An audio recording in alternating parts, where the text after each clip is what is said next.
dan zaman dahulu kala, ada seorang kaya hartawan bernama Syekh Hasan.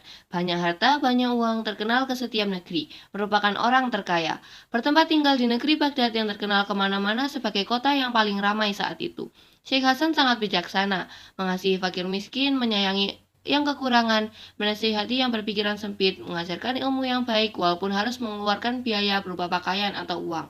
Oleh karena itu, banyak pengikutnya. Syekh Hasan memiliki seorang anak laki-laki yang sangat tampan, pendiam, dan baik budi. Berusia sekitar 7 tahun, Ibnu Hasan namanya. Ibnu Hasan sedang lucu-lucunya. Semua orang senang melihatnya, apalagi orang tuanya. Namun demikian, anak itu tidak sombong, perilakunya kalem walaupun hidupnya dimanjakan, tidak kekurangan. Ayahnya berpikir, Alangkah salahnya aku menyayangi tuak batas tanpa pertimbangan. Bagaimana kalau akhirnya dimurkai Allah yang agung? Aku pasti durhaka, tak dapat mendidik anak, mengkaji ilmu yang... dipanggilnya putranya. Anak itu segera mendatanginya. Diusap-usap putranya sambil dinasehati bahwa ia harus mengaji. Katanya, Sekarang saatnya anakku, sebenarnya aku khawatir, tapi pergilah ke Mesir. Carilah jalan menuju keutamaan. Ibnu Hasan menjawab, Ayah, jangan ragu-ragu. Semua kehendak orang tua akan hamba turuti, tidak akan kutolak. Siang malam, hanya perintah ayah ibu yang hamba nantikan. Kemudian, Ibnu Hasan berangkat ke pesantren, berpisah dengan kedua orang tuanya. Hatinya sangat sedih. Ibunya tidak tahan menangis terisak-isak harus berpisah dengan putranya yang masih sangat kecil, belum cukup usia. Kelak, apabila Anda sudah sampai ke tempat merantau, pandai-pandailah menjaga diri karena jauh dari orang tua ya nak. Harus tahu ilmunya hidup, jangan keras kepala, angkuh, dan menyombongkan diri, merasa lebih dari yang lain, merasa diri orang kaya lalu menghina sesama.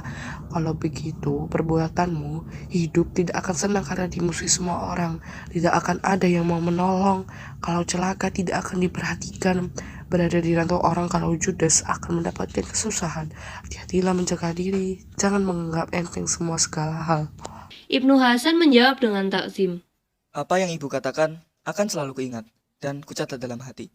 Doakanlah aku agar selamat. Semoga jangan sampai menempuh jalan yang salah. Pesan ibu akan kuperhatikan siang dan malam.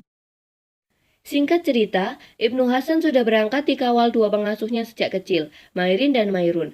Mereka berangkat berjalan kaki. Mairun memikul semua perbekalan dan pakaian, sementara Mairin mengikuti dari belakang sesekali menggantikan tugas Mairun.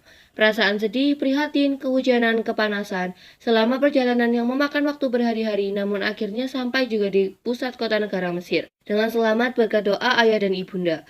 Selanjutnya, segeralah menemui seorang alim ulama, terus berguru padanya. Pada suatu hari saat ba'da duhur, Ibnu Hasan sedang di jalan bertemu seseorang bernama Saleh yang baru pulang dari sekolah. Ibnu Hasan menyapa. Anda pulang dari mana? Saya pulang sekolah. Sekolah itu apa? Coba jelaskan padaku. Apakah Anda belum tahu? Sekolah itu tempat ilmu, tempatnya tempat belajar, berhitung, menulis, mengeja, belajar tata krama, sopan santun terhadap yang lebih tua dan yang lebih muda. Dan terhadap sesama harus sesuai dengan aturan. Begitu Ibnu Hasan mendengar penjelasan tersebut, betapa girang hatinya. Dia segera pulang menghadap Kiai dan meminta izinnya untuk belajar di sekolah guna mencari ilmu. Sekarang katakan padaku, apa yang kamu harapkan? Kiai berkata demikian, tujuan untuk menguji muridnya apakah betul-betul ingin mencari ilmu atau hanya alasan supaya mendapat pujian. Ibnu Hasan menunduk, menjawab agak malu. Hamba ingin menjelaskan mengapa hamba bersusah payah tanpa mengenal lelah untuk mencari ilmu. Memang sangkaan orang begitu karena ayahku kaya raya. Tidak kekurangan uang, ternaknya pun banyak. Hamba tidak usah bekerja karena tidak akan kekurangan. Namun, pendapat hamba tidak demikian. Akan sangat memalukan seandainya ayah sudah tiada, sudah meninggal dunia, semua hartanya jatuh ke tangan hamba. Tapi ternyata tidak terurus karena hamba tidak teliti. Akhirnya harta itu habis, bukan bertambah. Disitulah terlihat ternyata kalau hamba ini bodoh. Bukan bertambah masyhur, asalnya anak orang kaya, harus menjadi buruh. Begitulah pendapat hamba, karena modal sudah ada, hamba tinggal hanya melanjutkan.